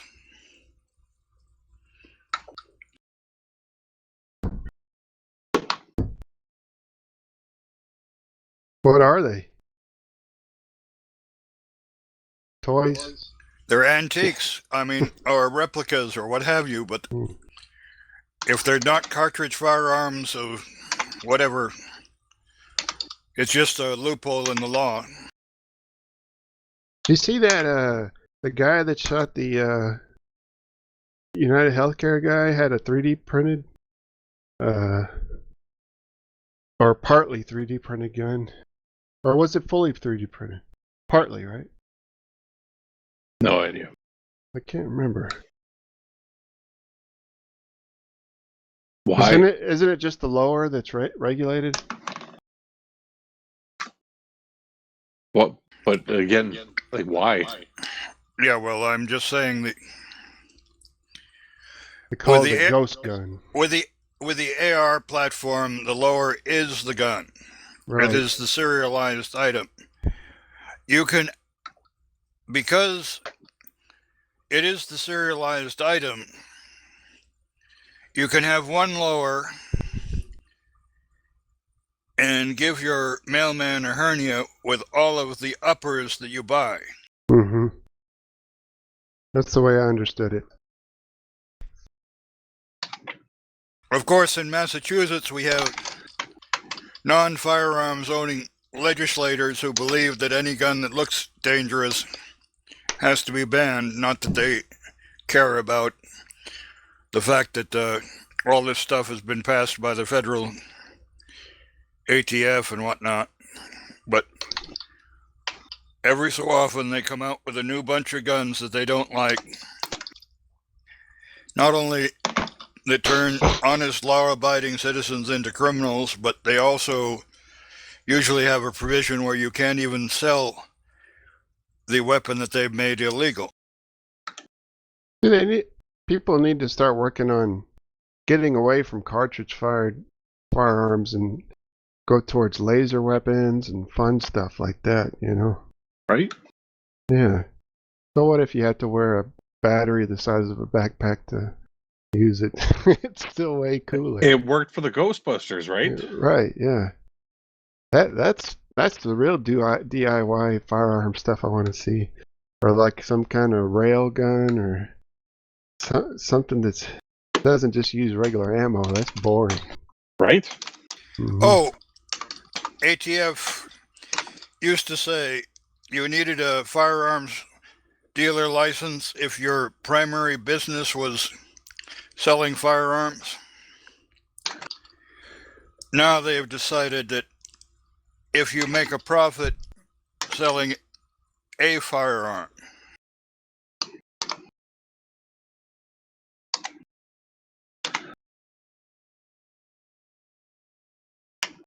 you have to have the official, background check and everything, and the sign away a lot of your constitutional rights as if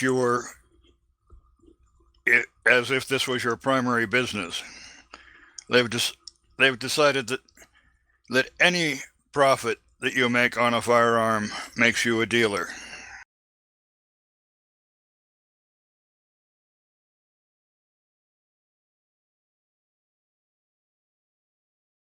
Like if you could make a gun, what would you shoot? Like I think you should be able to shoot like garbage or something. You know how like in Back to the Future they had the Mr. Fusion that it could just run on banana peels and stuff. If you could have a gun that you could just load garbage in, then it would shoot out like, I don't know. Wouldn't you need something to like compact it down into a projectile first, and then it'll be able to fire it? Or what if it burned it into some kind of coal pellet or something? I don't know. You have to get creative. But then you would need a processing thing first before you loaded it in there, and then at that point it's just like any sort of a potato gun type thing that just launches projectiles. Have you ever used a potato gun? I have not. It looks fun. You can shoot them real far. Yeah. Let's see. What is that? Different. Oh, I've got something that goes right here. This guy in basic training or whatever, they gave him a bunch of blanks to fire in part of his anti-ambush class. Well, the guy burned up all his blank ammunition. Well, he jumps in a trench, a ditch opposite the opposing forces and starts throwing rocks at them, at the instructors. And what the instructor says, "What are you doing that for?" "Well, I'm throwing grenades." Well, if the blank ammunition is simulating real bullets, then rocks are simulating grenades, and Why not? in the real field, if you ran out of ammunition, you'd want to deal with the enemy with grenades or whatever you could get your paws on.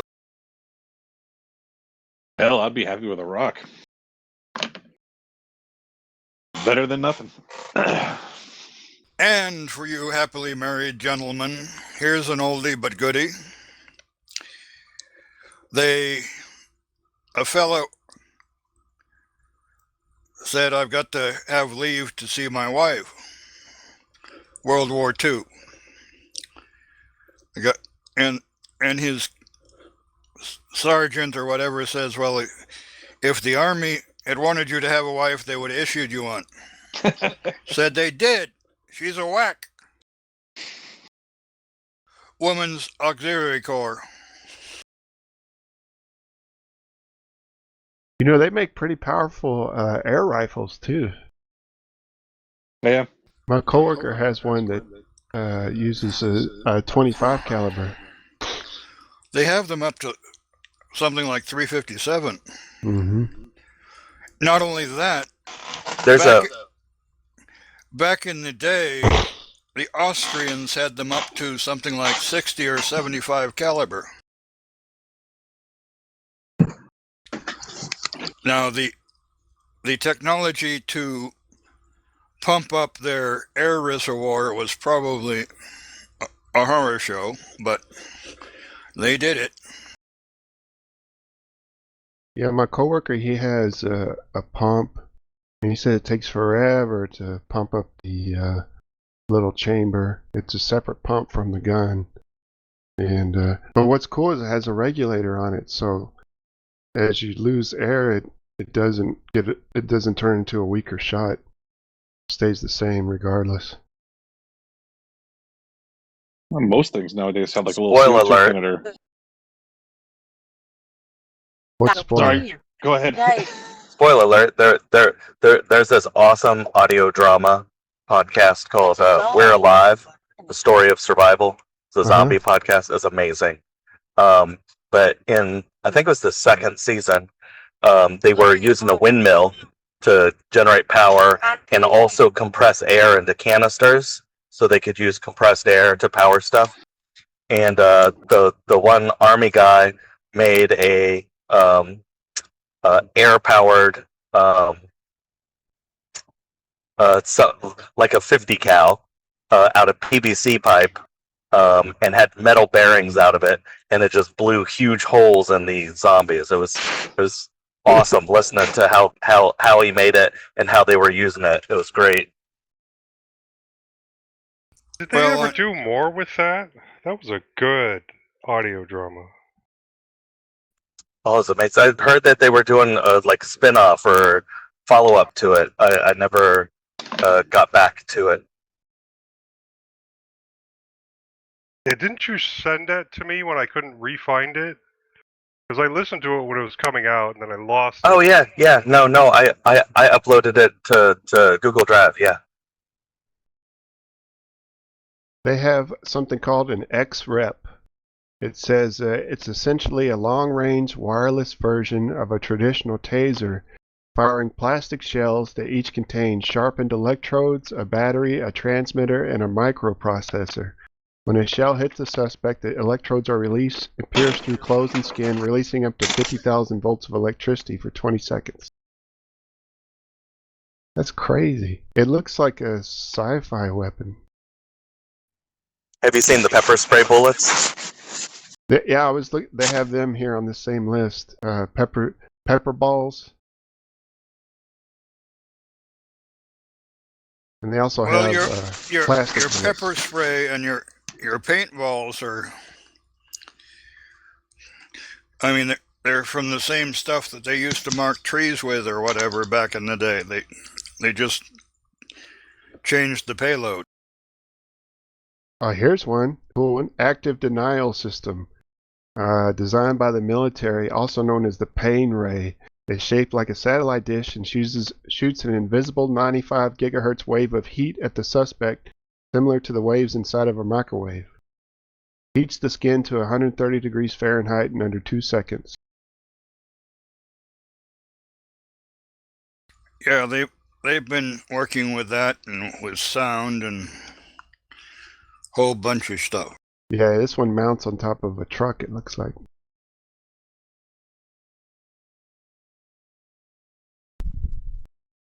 So people, Get creative. I think it is time for us to, I think it's time for us to seek our beds. That miner says we have to go to bed. We can't stay up anymore. Couple of quick links real quick. These are all in the Lemmy. There's a review of Simplex chat. It says it may be the ultimate open source private messaging app. Throw that, and so instead of Matrix, try Simplex. There's I talked about TP-Link being banned. Hands-on review of the Raspberry Pi 500 and Raspberry Pi monitor. We haven't really covered that, but that looks pretty cool. The 500 is the replacement to the 400 keyboard, all in one. Have you looked at any videos about that, Netminer?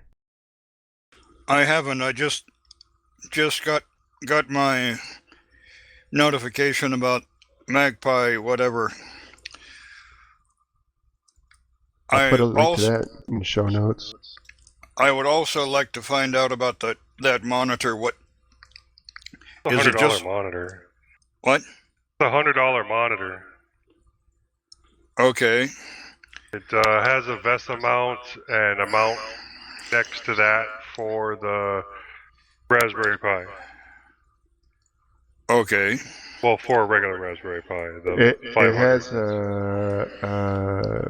it says 5 volts, 1.5 amp USB Type C, can be powered from Raspberry Pi USB port, adjustable VESA mount points, 15.6 inches, 16 by 9 aspect ratio IPS LCD, 1920 by 1080, 2 times 1.2 watt speakers, along with the headphone jack, and also HDMI input. It's nice that it's 5 volt. Yeah. Well,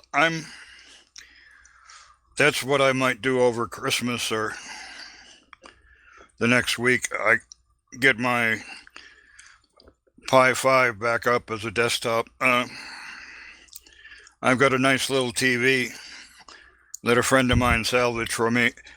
And the nice thing about the Raspberry Pi is that it produces audio over the HDMI outputs. So when I plug it into my little TV, the TV acts as a sound system for the Pi. Yeah? Are you running off of microSD, or did you set it up to boot and run off a USB? I will probably run it off of a USB 3 SSD. Makes sense. Otherwise, you end up having to redo everything every 6 months or so. Yeah, also, USB 3 isn't blazing fast. It's a lot faster than the SD card. And you don't have to worry so much about swapping or anything, your swap file or what have you. I mean, I think it'd be cool to have both of these, have the little Pi 500 and the monitor to go with it. It'd make a neat little desktop computer. Well, Is the Pi 5 good enough to be a desktop replacement? The Pi 500 comes with the same chip as the Pi 5 and 8 gigabytes of RAM. Yeah. Well, the thing about it is that with the Pi keyboard computers, the question I'm going to have is, the heat? Do they have? Yeah, if they have positive, if they have active cooling, the Pi 500 will beat a Pi 400 or whatever hands down.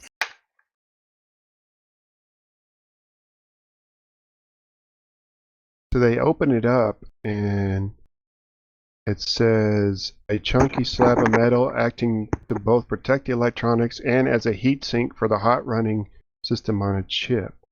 I think you can add a fan, though.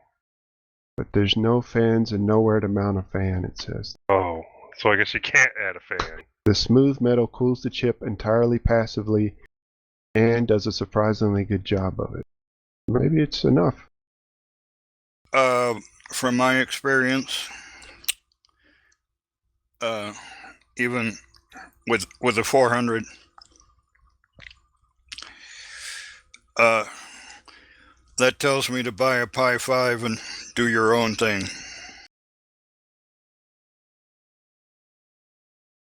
Find a way to add a fan.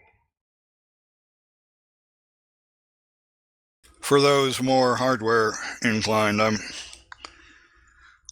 I'm pretty much a software guy. Anyway, Real quick before we hang up, here's just a quick list of alternatives to top. Maybe you guys have used some of these. B-top++, H-top, Used H-top.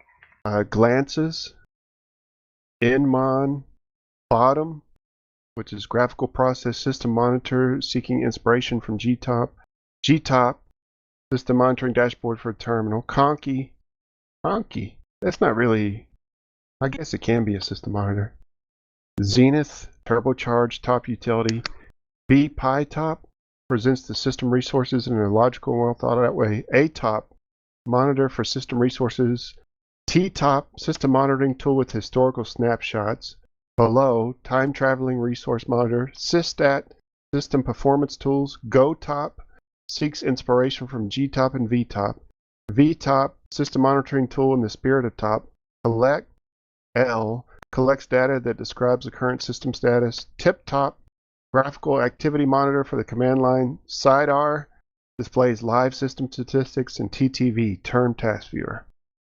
So I'll put that link in the show notes. That's all I got.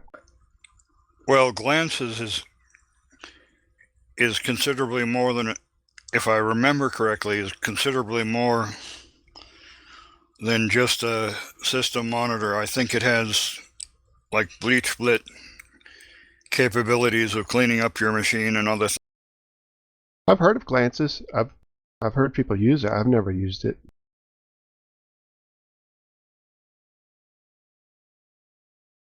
It's in the repos. Yeah, well, yeah, It looks cool. yeah. I mean, a lot of this stuff is really good. I have to get back into checking out my Linux websites. It says it also has the ability to monitor remote machines via its XML RPC server. And there's an API.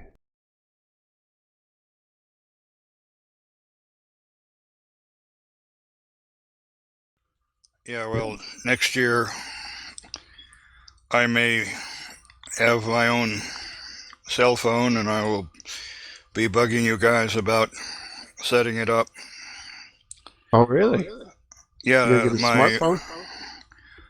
my brother has got a deal where he and his wife and his stepdaughter are going to get Verizon phones. And if you have 3 Verizon lines, they will give you the 4th line and an OK phone for free.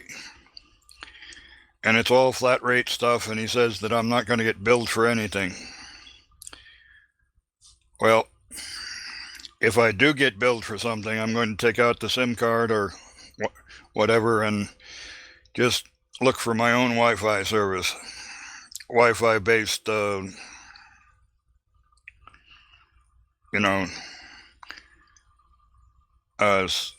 SIP service or whatever it is. Yeah, you'd just be using it at home, right? Probably. Well, I'd be using it at home, or I would end up with a VPN and have several logins for the transit service, local library, stuff like that.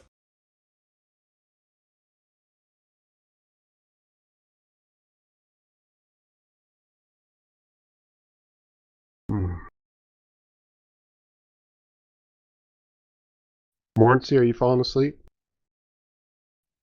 No. What was the ad blocker you were telling Joe to use?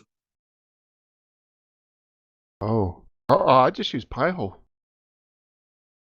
Oh, Pi-hole Pi-hole. works for Okay. Tubi. It does not work for YouTube. Yeah, Joe said that YouTube Yeah. started blocking ad blockers again. So uBlock Origin is not currently working on YouTube. I'm getting the if you have your ad blocker turned on, you can't watch videos. I have I buy YouTube Premium just to get around that crap. Although I also have heard of a new Pi blocker. company called Pi, who is supposed to have an ad blocker. It works. That advertises on YouTube. Really? What's it called? Pi blocker. Pi blocker? And they also have some kind of that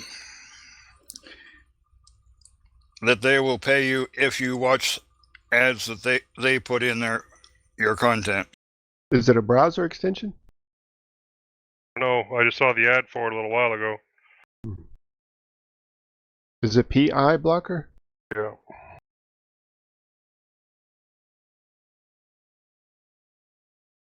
That goes to Pi-hole. I haven't chased it down. All I've seen is the company name, which is PIE. Oh, PIE. PIE. Joe. Pi Look. ad block. It's late. Sometimes I'm wrong. Shit happens. Okay, Pi ad block. Block ads, get paid. Let's see. Pi.org. Put this in the show notes. Interesting. I never heard of this. I find it odd that they were, advertising on YouTube that they would block YouTube ads for you. So it says browse ad-free with Pi ad block and earn cash rewards for the ads you choose to see.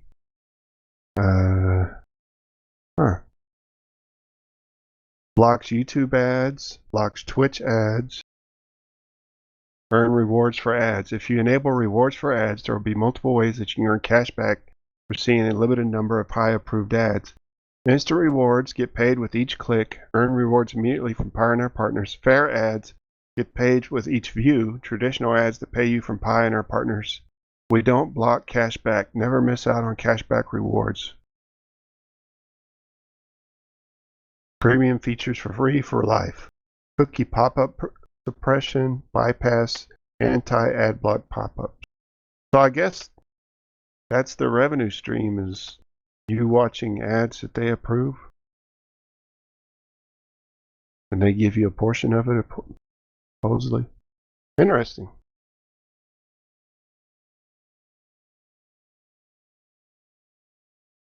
You have more details on it than I do.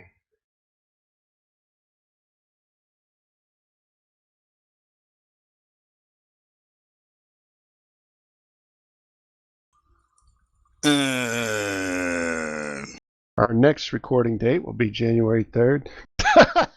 See Honky's face.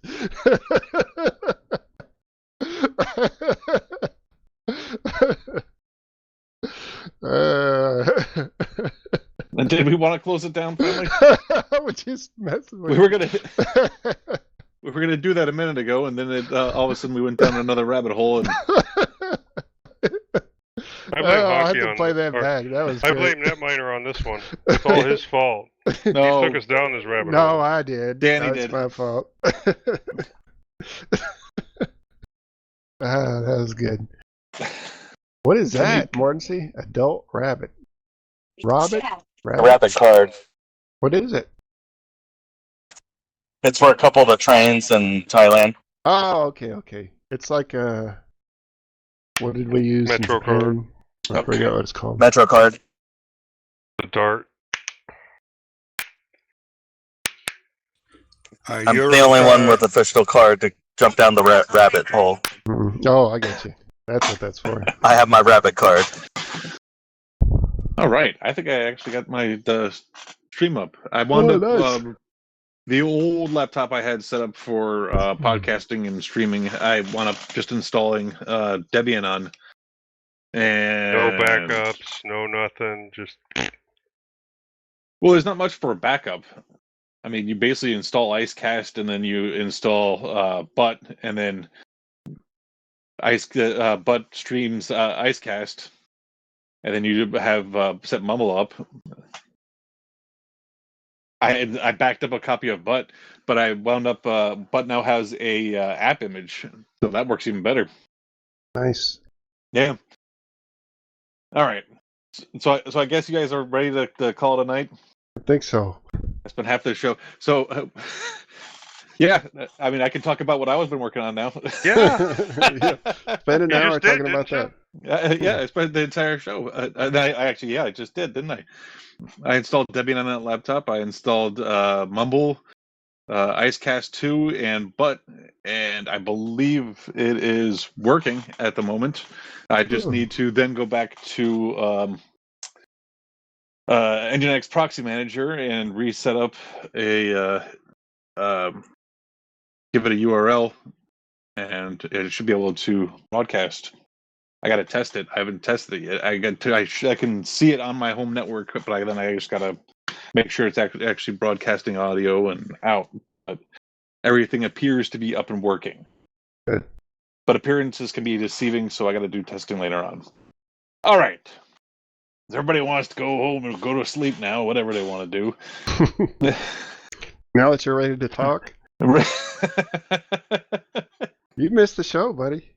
Hey, I have been actively involved in 75% of these conversations. All right, I did not get that actively involved in whatever your shooting gun from space thing or whatever. That was the best part. But well, you needed a giant truck with a radio wave thing on the back of it or something. Yeah. So our next recording date will be January 3rd. Our music is Downright, provided by Klaatu and Broam, and we basically want to thank Danny for the Mumble server, the Jitsi server, the Lemmy server, the Matrix server. Lugbot. No. Okay. If we had Lugbot available, we'd be putting on crickets. Danny, thanking you for Lugbot is really pushing the right thing to do. Even in this season of generosity, I've unleashed Lugbot is more coal in your stocking than candy. Everybody loves Lugbot. Nobody loves Lugbot. The ability to stream audio and the ability to do that little music stuff you made is pretty cool.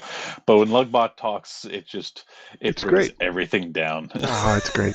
Well, I'll fix all that. There's a general groan by everybody every time we hear that little voice. Sunday through Thursday. Yeah. That's the only time he's allowed to talk. All right. All right. I've been your host this evening, Honky Magoo. With us tonight has been Joe. Good night. Minnix. Night, everybody. Morton C. Good night. Netminer. Merry Christmas, everyone. Well, and Merry Christmas, L. See you on this side of the big pond. Again. Merry Christmas! Merry Christmas. Merry Christmas. All right. And as usual, don't forget to try and join the HPR 24-hour or whatever, 36 hours live show. It'll be recorded. Hopefully, we got a stream. We'll get the stream up and running, right? Yeah. And if you don't get a chance to talk, just kind of hang in there. You'll get an opportunity. It goes. I swear, it goes feast and famine on that. Either there's absolutely nobody on, or there's a ton of people all trying to fight to talk at the same time. That's true, yeah. Or there's just one person who likes to go on there and try to dominate all the conversation.